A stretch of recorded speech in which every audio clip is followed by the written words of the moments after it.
You can't really become somebody else until you find out who you are. You have to have some strong central place that allows you to take a step out of there. Actress Ellen Burstyn today on Now I've Heard Everything. I'm Bill Thompson.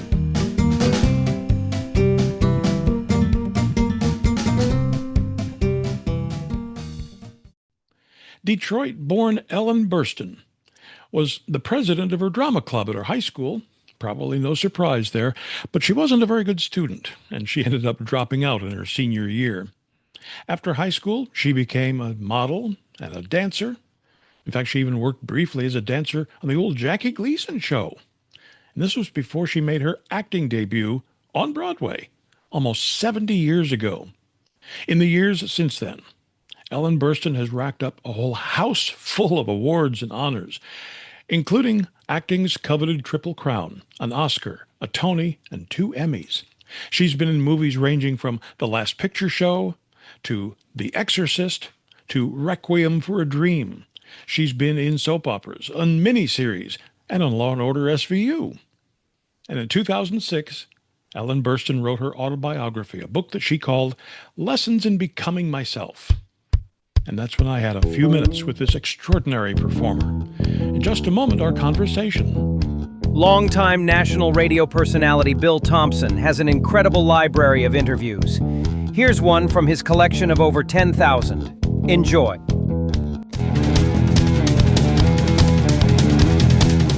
So here now, from 2006, Ellen Burstyn. I've kept journals my whole life, and I started writing a book. I started writing stories in the 1980s, and then in the 1990s, I started an autobiography. And then I got so, I thought, oh, I can't tell that story. No, I better not tell that. I was editing so much that then I started writing it as a novel in the third person. So in 2000, when I was doing, or 2001, I can't remember which, I was doing the Oscar campaign for Requiem for a Dream. I gave a long interview to the New York Times, and a literary agent called me and said, you should write a book. I just happened to have several thousand pages of notes for a book. So I said, okay, I'll do that. And when I started, I thought, can I tell these stories? I don't know. And then I decided, well, I'll just write them, and I can always take them out later. And when the time came where I said, okay, we're now down to the wire, what are you going to take out? I decided that if the story was going to do anybody any good at all, it had to be the truth. That the prettied up version just would be entertainment, whereas the truth could conceivably have some impact and be of value to some other people. So that's what I did. I left in all these horribly embarrassing stories. Was it that line of thinking that also led you, correct me if I'm wrong, to decide not to use a ghostwriter, that this is a book you wrote? You know, along with rereading the diaries for the first time, I also reread my interviews for the first time, which I had never read. And in the very first interview I ever gave in 1957, after I debuted on Broadway, I said, well, I couldn't make up my mind if I wanted to be a writer or an actress. So I decided I'll act now and I can write later. And I don't remember saying that or even having that thought. But obviously, on some subconscious level, I was always meaning to write later in life. So when the opportunity came or when the right time came, I started writing. So I feel I've always had 2 different tracks going in my head. You mentioned that you have a very good memory and that you have trained your memory, exercised your memory.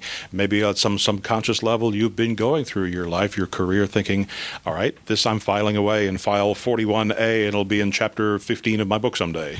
Well, that's probably a little more organized than my thinking actually was.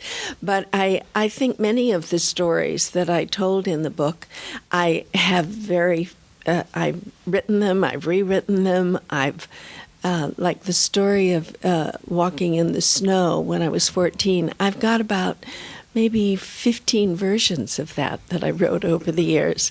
So there has been a writing process going on in me without me quite realizing that I was going to write a book someday. I have to tell you, you are only the second person I've ever met who got into a Broadway show with their first audition. Who was the first person? Buddy Ebsen. Is that right? Yeah, it's an unusual thing. I don't recommend it.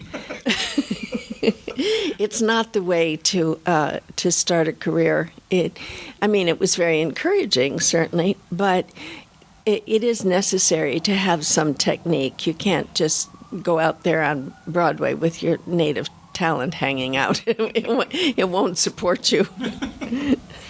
What surprised you about the totality of your life, the totality of your career, and where you've been when you sat down to write this book? Well, for one thing, that I survived. Looking back over it, there were so many traumatic events, and there was so much opportunity to go under one way or another, that the fact that I was carried through it on the wings of angels or something just made me feel very grateful that with all of the stuff that went on in my life, there was some kind of protective energy around me. I don't know what to call it. But I feel I was protected and brought forward into my wholeness finally, So I just live in a state of gratitude for it. So much of your book is about identity and finding out who you are and what you're made of. Is it difficult as an actor to retain a strong sense of yourself when you have to, with each new project, take on somebody else's personality, somebody else's characteristics and traits and their mindset? It's a paradox. You can't really become somebody else until you find out who you are. Because you have to have some strong central place that allows you to take a step out of there into another identity. So as long as you're still floundering about, wondering what on earth life is all about and who you are and how you got here and what you're doing and are you okay and will you be able to pull this off, your work is pretty ungrounded. So it really takes stabilizing as a psychological entity to be able to take those flights into other characters away from yourself with an assurance that you'll return. Does it take some time after a project is finished for you to fully return to who you are? No, it's not like when I'm working like I'm in another character and I've lost touch with myself. It's not that. The thing that I always find myself adjusting to is, when you're on a movie set, the assistant director is always tracking your movements. So wherever you go, you hear in your wake somebody talking into the loudspeaker, reporting where you are. So when I get home, I always expect to hear, Miss Burstyn's leaving the bathroom, she's on her way to the kitchen. It takes me a while to get used to the idea that nobody's reporting my every move to Central Command. Is there any of the many characters that you've played over the years that you found the most challenging to get into that character's mind? Well, certainly Sarah Goldfarb in Requiem for a Dream was a very, very challenging character.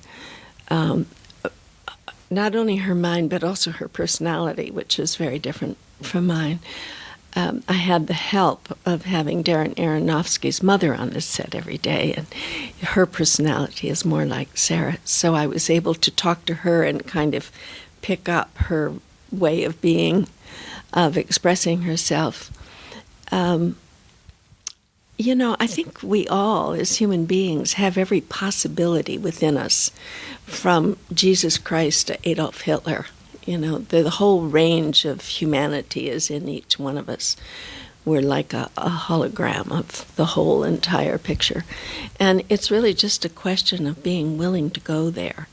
Willing to say, yes, there is that in me that could be Hitler. Or yes, there is that in me that could be Jesus. And having the courage to get away from what your ego says you are and into a deeper layer where everything is available. After this short break, Ellen Burstyn debunks a popular Hollywood myth. You know, AI is not just for 22-year-old coders.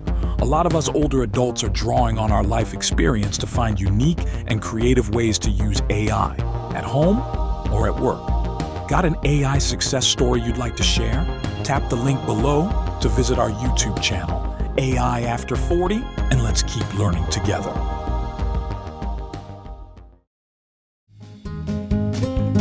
Now back to my 2006 conversation with Ellen Burstyn. But you are in a business where ego is first and foremost on everybody's mind, or so we're told. I don't think it's true. No. My experience in Hollywood is that it's not just in Hollywood, also in Broadway theater, in New York, in theater in general, that it's such a collaborative effort. And it's so demanding and so competitive. There are a few people who make it to the top with that kind of flashy ego. But mostly it's about being able to separate the difference between the ego and what's underneath the ego, the more essential person. In making a film, if you can't put your ego aside to be part of the creative effort of the whole, you don't last very long. You hear those stories because that's the most fun, somebody misbehaving at the top of their lungs. It's fun to read about that. It's kind of juicy gossip. But that's not the reality of, at least it hasn't been what I've experienced in making movies. Well, the tabloids have no interest in writing stories about how cooperative everybody is. No, it doesn't interest them at all. It's like most of the newspapers don't have any interest in writing about the good news in the world. All of the things that are going on in all the different parts of the world where there is cooperation and people helping each other and people bringing water to parched lands. And, there's a lot of good news. We don't get to hear about that. We have to kind of seek it out. Well, when you are approached with a variety of projects from which to choose, you want to decide what you want to spend the next few months of your life working on. How do you choose a project? What kind of factors go through your mind? Usually it's, do I respond to the writing? Do I like the writing? Does the character interest me? Is it going to be made someplace I want to go? Are they going to be able to, are they willing to pay my fee, or are they going to try and do the latest thing in Hollywood is to say, oh no, this is a low-budget movie, it's favored nations, everybody's working for nothing. And I'm getting very tired of that line. I try and do the best work I can, I try and do as good a script as I can find, and usually for me the writing is the primary thing. If it's bad writing, it's like wanting to eat bad food. You just don't want to. Well, if you've got a script like Same Time Next Year, it's awfully hard to see how the writing wouldn't produce a memorable play, a memorable movie. Yeah, that was a very well-written play, and I loved doing it with Charles Grodin on Broadway. And then I loved doing it again with Alan Alda in the film. They were both wonderful actors and friends. Can I tell you what fascinates me so much about that film in particular, but all of your films, is the ability to just with your eyes alone to convey 1,000 pages of script and just to say things. I don't understand how you do it.